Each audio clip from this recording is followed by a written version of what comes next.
Assalamualaikum warahmatullahi wabarakatuh. Sahabat Mumtanah, hari ini saya akan menceritakan kisah seorang wanita yang dijebak dalam perdagangan manusia. Sebelum menyimak kisah selengkapnya, saya sarankan untuk menulis sholawat kepada Nabi di kolom komentar. Semoga sholawat kita menjadi penolong kita kelak di padang mahsyar. Kami doakan semoga kalian mendapatkan rezeki yang barokah dan diberi kemudahan oleh Allah Subhanahu wa Ta'ala dalam menjalani kehidupan sehari-hari. Alia, seorang gadis 23 tahun asal Salatiga, hidup dengan penuh perjuangan. Sejak ayahnya meninggal 3 tahun lalu, Alia menjadi satu-satunya tulang punggung keluarga. Ibunya yang sakit-sakitan dan adiknya yang masih bersekolah di SMA, membuatnya harus bekerja keras di sebuah kafe kecil di pinggiran kota Semarang. Setiap hari, Alia melayani pelanggan dengan senyum, meskipun hatinya sering dihimpit rasa putus asa. Kehidupannya dipenuhi dengan ketegaran. Meskipun seringkali ia merasa lelah dan hampir menyerah. Ia harus membagi waktunya antara bekerja dan merawat ibunya yang semakin lemah, serta membantu adiknya dengan tugas sekolahnya. Pekerjaan di kafe bukanlah pilihan yang mudah. Gaji yang didapatkannya hanya cukup untuk memenuhi kebutuhan dasar keluarga, dan seringkali ada rasa khawatir tentang bagaimana hari esok akan dijalani.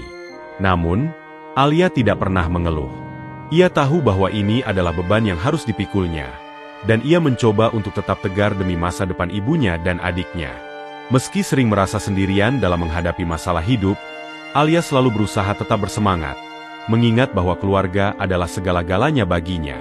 Suatu hari, seorang pria tampan bernama Dimas datang ke kafe tersebut. Dimas, dengan penampilan rapi dan sikap sopan, perlahan menarik perhatian Alia. Ia sering datang hanya untuk memesan kopi, tetapi lebih sering untuk berbicara dengannya. Alia yang merasa terisolasi mulai merasa nyaman dengan Dimas. Meskipun awalnya hanya sebagai teman bicara, Dimas tampaknya menjadi sosok yang datang dari mimpi, penuh perhatian dan memberi harapan baru dalam hidupnya. Alia mulai merasa ada secercah cahaya dalam kegelapan hidupnya yang penuh perjuangan. Dimas mulai sering mengunjungi kafe tempat Alia bekerja. Setiap kali ia datang, Alia merasa ada kehangatan dalam obrolan mereka. Dimas selalu mendengarkan dengan penuh perhatian dan memberikan kata-kata yang membuat Alia merasa dihargai. Sikap Dimas yang lembut dan ramah membuat Alia merasa nyaman, terutama di tengah kesibukannya yang penuh tekanan. Namun, di balik perhatian tersebut, Dimas juga mulai membuka pembicaraan tentang hidupnya di luar negeri. Suatu hari, setelah beberapa pertemuan, Dimas mengungkapkan bahwa ia bekerja sebagai agen outsourcing di luar negeri, khususnya di Kamboja. Ia bercerita tentang betapa mudahnya hidup di sana, dengan banyak peluang yang menguntungkan dan kehidupan yang lebih baik. Dimas mengklaim bahwa jika Alia tertarik, ia bisa membantunya untuk mendapatkan pekerjaan di sana dengan gaji yang besar, jauh lebih besar dari yang Alia bisa dapatkan di kafe. Tawaran tersebut sangat menggoda, mengingat kondisi keluarganya yang semakin membutuhkan bantuan finansial. Alia merasa bimbang.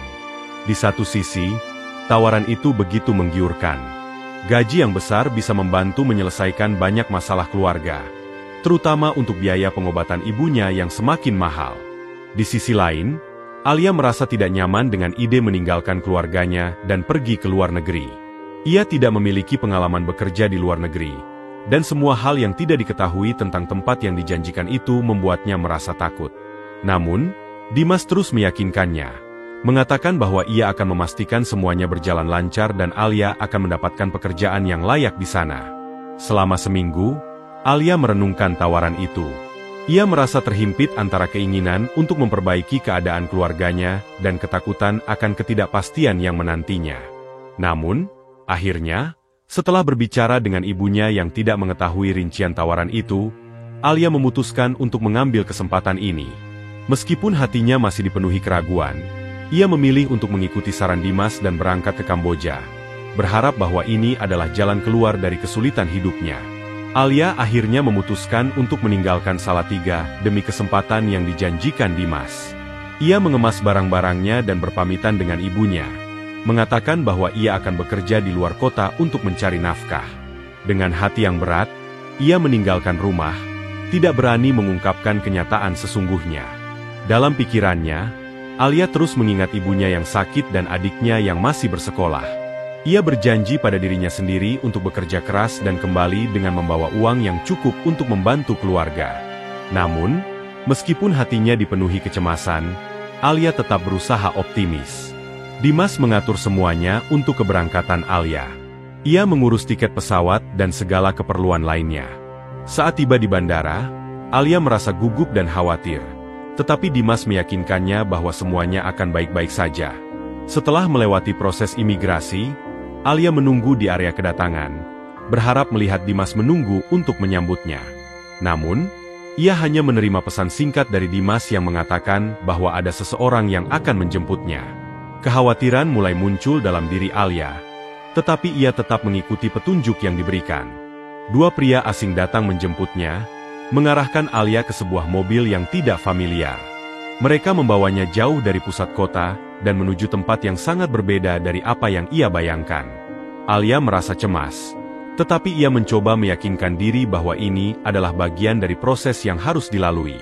Setibanya di sebuah gedung besar yang tampak suram dan tidak terawat, Alia mulai merasakan ada sesuatu yang salah.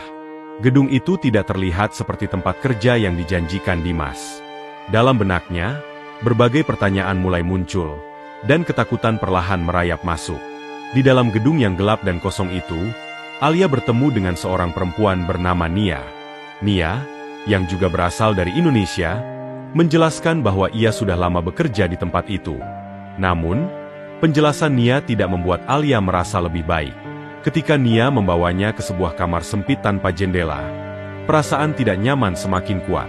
Alia mulai merasa terperangkap dalam sebuah situasi yang tidak pernah ia bayangkan sebelumnya, dan jauh dari apa yang ia harapkan. Pintu kebebasan yang ia kira akan terbuka justru kini terasa seperti pintu menuju neraka. Hari-hari pertama Alia di gedung suram itu jauh dari apa yang ia bayangkan. Semua harapannya tentang pekerjaan yang baik dan kehidupan baru yang lebih mudah ternyata hanyalah mimpi kosong. Begitu tiba, Alia segera merasakan atmosfer yang sangat berbeda. Tempat itu bukanlah hotel atau tempat kerja yang aman dan terhormat seperti yang dijelaskan Dimas.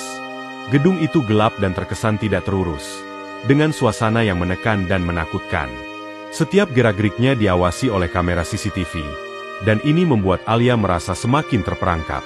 Nia, perempuan yang pertama kali ditemui Alia, memberikan sedikit penjelasan tentang apa yang akan ia kerjakan. Namun, penjelasan itu sangat minim dan tidak memuaskan. Nia hanya mengatakan bahwa Alia akan bekerja di konten, tanpa menjelaskan lebih lanjut tentang pekerjaan tersebut. Alia tidak mengerti apa yang dimaksud dengan konten, dan merasa bingung, tetapi tidak ada pilihan lain selain mengikuti apa yang diminta. Seiring berjalannya waktu, Alia mulai merasa ada yang sangat salah di tempat itu. Ruangan sempit tanpa jendela yang ia tempati terasa semakin sesak. Tidak ada kebebasan, hanya ketegangan dan ketakutan yang semakin menghimpit. Setiap kali ia mencoba bertanya lebih banyak tentang pekerjaannya, Nia hanya memberikan jawaban samar-samar dan menghindar dari pertanyaan lebih lanjut. Rasa takut semakin menguasai diri Alia ketika ia melihat para perempuan lain yang juga bekerja di tempat tersebut. Mereka terlihat lelah dan murung, tampak seperti sudah lama terjebak dalam rutinitas yang penuh tekanan. Alia merasa tidak bisa melakukan apa-apa.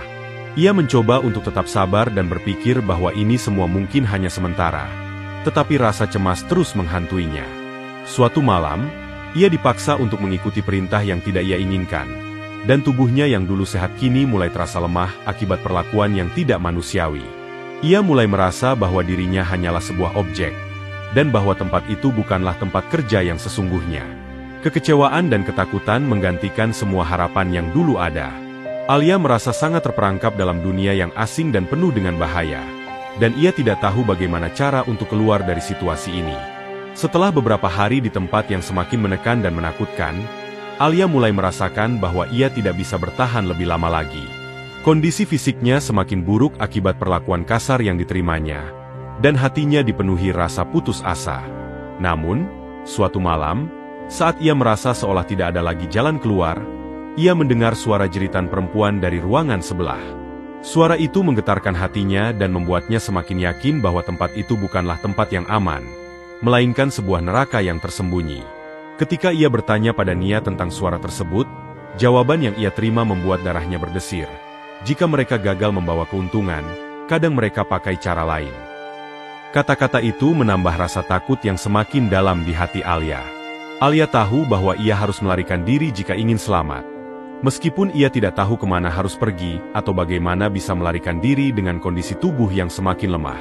Suatu malam, setelah semua lampu dimatikan dan kesunyian merayap di gedung itu, Alia menemukan celah di pintu yang belum terkunci dengan rapat.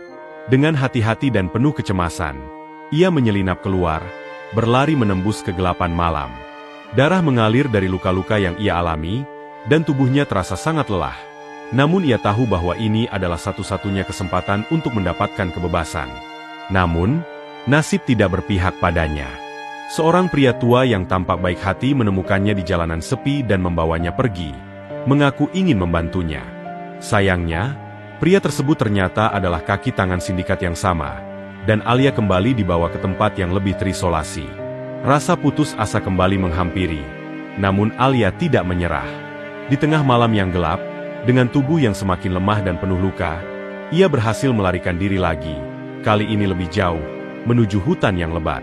Setelah berlari sejauh mungkin, Alia akhirnya ditemukan oleh seorang wanita tua bernama Maklida, yang merawatnya dengan penuh kasih sayang. Maklida membawa Alia ke kepala desa setempat, dan kabar tentang gadis asing yang ditemukan dalam kondisi kritis segera tersebar. Pihak berwajib, termasuk KBRI, mulai terlibat dalam upaya penyelamatan. Alia akhirnya merasa ada harapan untuk pulang, dan untuk pertama kalinya, sejak tragedi dimulai, ia merasa bahwa ia tidak lagi sendirian. Dalam kesakitan dan kelelahan, harapan itu mulai tumbuh, memberi Alia semangat baru untuk bertahan dan memulai kembali hidupnya. Meskipun masa lalu Alia begitu kelam, ia akhirnya mendapatkan kesempatan untuk memulai hidup baru, jauh dari jeratan sindikat yang telah merenggut sebagian besar hidupnya. Dengan dukungan dari orang-orang yang peduli padanya, Alia mulai membangun kembali hidupnya, berusaha untuk menyembuhkan luka batin dan fisik yang telah mengubahnya selamanya.